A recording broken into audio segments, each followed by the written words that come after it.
નમસ્કાર, અમારી news channel news for Kathiawad ને લાઈક કરો, શેર કરો અને સબસ્ક્રાઇબ કરો. News for Kathiawad. નમસ્કાર.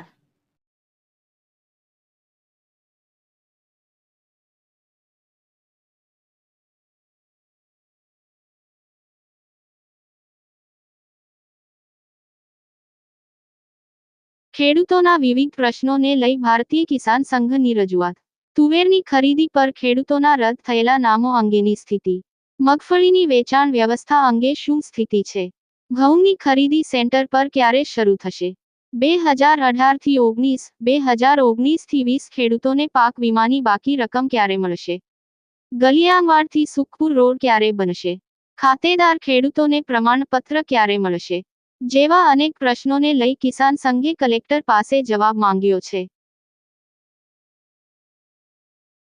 આજે કલેક્ટરને જે રીતે રજૂઆત કરી છે, કયા પ્રકારની રજૂઆત છે અને ખેડૂતોના અલગ અલગ પ્રશ્નો લઈને રજૂઆત છે, શું કહે? આજે કલેક્ટરશ્રીને મળવા માટેનો એક અમારો પ્રશ્નો કરી હતી, કારણ કે ગુજરાતની અંદર તુવેર પકવતા ખેડૂતો 10,000 ખેડૂતોના નામ નીકળી ગયા હતા ગુજરાતમાંથી. એમાં જુનાગઢ જિલ્લામાંથી 2500 જેટલા ખેડૂતોના નામ રદ થઈ ગયા હતા. આ રજૂઆત માનનીય મુખ્યમંત્રીને કર્યા પછી એ માનો ને કે એના આદેશ મુજબ તમામ ખેડૂતોને, જે રજીસ્ટ્રેશન થઈ ગયેલા તમામ ખેડૂતોને તુવેર જોખાઈ જાય એવી આજે કલેક્ટરે ખાતરી આપી છે.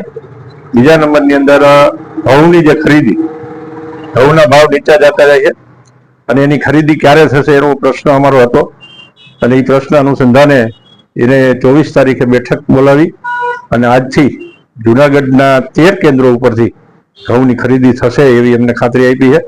એટલે ખેડૂતોને જે કંઈ મુશ્કેલી છે એના પ્રશ્નો હતા અને અમારી માંગ હતી કે ખેડૂતોને કોઈ મુશ્કેલી ન પડે, પોતાનો પાક ટેકાના ભાવે વેચી શકે એ વ્યવસ્થા કરવા માટે સરકારના આદેશ મુજબ જુનાગઢ જિલ્લાની અંદર ખરીદી ચાલુ થાય એ માંગને ધ્યાનમાં રાખી આજે કલેક્ટરે જે બેઠક હતી ને એ પ્રશ્નો કરી મુજબ કલેક્ટરે અમને ખાતરી આપી છે કે ખેડૂતોનો માલ ટેકાના ભાવે ખરીદાશે. બીજા પણ પ્રશ્નો હતા, રસ્તાના પ્રશ્નો હતા અને માનો ને કે રાજ્ય સરકારે એક ખાતેદાર ખેડૂત અંગેનું પ્રમાણપત્ર માટેનો જે હુકમ કરેલો છે કે વર્ષો પહેલા ખાતેદાર ખેડૂત મટી ગયા હોય એવા ખેડૂતોના આધાર પુરાવાના આધારે ખાતેદાર ખેડૂતનું પ્રમાણપત્ર મળશે.